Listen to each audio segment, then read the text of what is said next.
The Future of Masculinity, Navigating the Crisis in America's Malls. When Robert Chevet explores the idea of a crisis in masculinity with her students, she'll often have them analyze some of the cartoons that proliferated in the early 20th century as the suffrage movement began to gain momentum.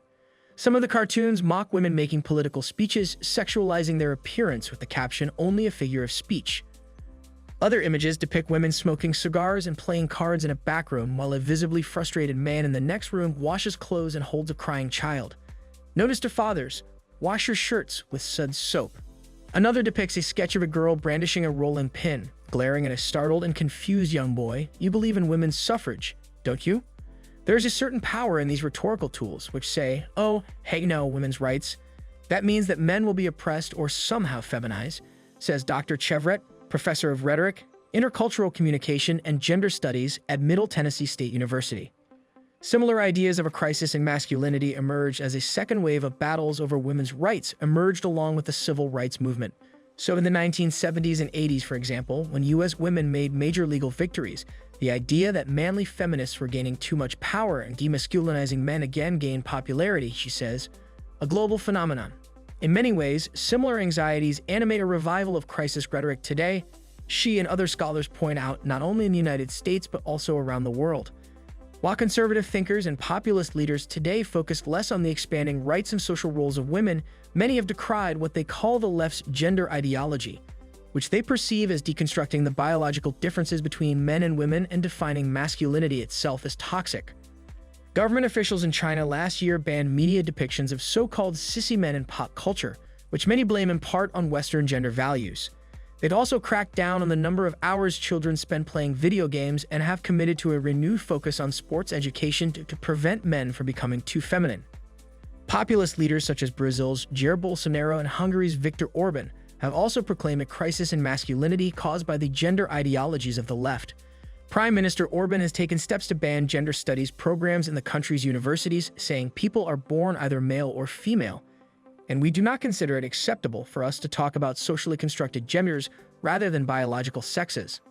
Attacks on traditional ideas of masculinity threaten not only the civic vigor of a society but also a nation's ability to compete with others and defend itself from dangers, these leaders say. The left wants to define traditional masculinity as toxic, Republican Senator Josh Hawley of Missouri said in an address to the National Conservatism Conference last fall. They want to define the traditional masculine virtues, things like courage and independence and assertiveness, as a danger to society. The problem with the left's assault on the masculine virtues is that those self-same qualities, the very ones the left now vilify as dangerous and toxic, have long been regarded as vital to self-government, said Senator Hawley, who has become one of the most outspoken conservative leaders to proclaim that American men are in a crisis. Observers from the ancient Romans to our forefathers identified the manly virtues as indispensable for political liberty. The goal of reviving manly virtues. The idea of manly virtues can easily be caricatured and made into a silly cartoonish nostalgia for bygone eras, says Casey Chock, a conservative Roman Catholic thinker and writer in Virginia. He's also been concerned by what he sees as the weird extremes of a militaristic machismo and obsession with guns that men on the far right express online. From a classical perspective, and certainly as someone who subscribes to the Catholic tradition, says Mr. Chock, who did civilian work in Afghanistan as a Persian language specialist for the Department of Defense. But males are naturally more aggressive and they need outlets that will help direct that physical or sexual aggression in ways that are socially productive, he says. In that sense, he says, men need to rediscover the virtues of being a gentleman. I think there is a real sense in which men do, eagerly want to be able to be viewed as brave and strong. Not necessarily even physically, but even temperamentally and psychologically, Mr. Chock says.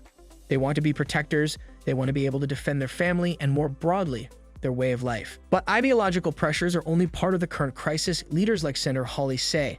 Neoliberal policies of deindustrialization have cost working-class jobs, causing a crisis of idleness that then exacerbates problematic addictions to pornography and video games. American men are working less, getting married in fewer numbers, he said. They're fathering fewer children. They are suffering more anxiety and depression. They are engaging in more substance abuse, startling data that thinkers on both the right and left have observed with growing alarm. But conservative thinkers, such as David French and others, have echoed concerns on the left about the new right's dangerous cult of toughness. Some of the crisis rhetoric has led to an avalanche of threats directed toward public officials and even stoked the kind of rage behind the violence at the U.S. Capitol on January 6, 2021. That's not just Twitter trolling, Mr. French told Scene Illing at Vox. It's not just posturing online anymore. It's the logic of a movement centered around aggression, divorced from virtue that indulges in apocalyptic rhetoric. The historian Kristen Kobes-Dumez, however, also points out that this kind of crisis rhetoric, along with ideas of masculine toughness and aggression, has recurred throughout American history, especially within white evangelical Protestant subcultures, in which the idea of Christian manhood evolved to be seen in rugged militant terms. Part of this definition of masculinity, this kind of rugged masculinity, is the kind masculinity that Donald Trump embodies for the right, says Dr. Dumez, author of Jesus and John Wayne: How White Evangelicals Corrupted Faith and Fractured a Nation. It isn't primarily physical strength, but it is a kind of ruthlessness. It is the willingness to do what needs to be done regardless of democratic norms, regardless of traditional civility. This is kind of taken from the authoritarian playbook, says Dr. Dumez, professor of history at Calvin University in Michigan. With such stark gender differences, women are to be very quote-unquote feminine, women are vulnerable and need to be protected, and so it's the strong, masculine men who have a God-given obligation to stand up and defend their women, defend their culture, and that violence may be necessary. But American rhetoric surrounding crisis and masculinity also recurred in places such as the 1965 Moynihan Report, says Brandon Manning, professor of Black literature and culture at Texas Christian University in Fort Worth. His report talked about the legacy of slavery and its impact into the latter part of the 20th century, but it also said that Black communities were going to keep struggling because of a growing matriarchy in those spaces, Dr. Manning says. And so essentially, he was doing a similar kind of call to action for men to take their rightful places, as well as an admonishment of Black women. The family is meant to reflect and reverberate into political structures, educational structures, and such, he says. If masculine ideals are not exercised at home, then everything else is kind of, within this logic, out of whack in a space of disarray. The economy of brains, not brawn. But such ideas about biological sex and gender have evolved within a much larger sweep of cultural and technological change, says Gloria Feldt, co-founder and president of Take the Lead, a women's leadership center in Manhattan. In today's economy that is based on brains, not brawn, the kind of masculinity some men yearn for isn't even functional anymore, if it ever was, she says, and it is toxic because it's rooted in inequality. In reality, gender is a social construct and power is like a hammer, Ms. Feldt continues. You can build with it or destroy with it. Those men who understand, as women typically do, that the resources that matter now, intelligence, innovation, empathy, for example, also understand that the world will be healthier, happier, and more prosperous with greater equality in leadership roles. On one level, there have been numerous efforts to encourage men to break out of limiting models of masculinity and encourage emotional vulnerability and expressiveness. Others, such as Andrew Yang, the entrepreneur and former Democratic presidential aspirant, have outlined a greater commitment to vocational education, national service programs, and marriage counseling to address the growing economic struggles that many middle-class and working-class men are facing, along with increasing levels of opioid addiction and suicide. Thanks for watching. Don't forget to like, subscribe, and hit the bell icon to stay updated with our latest content. See you in the next video.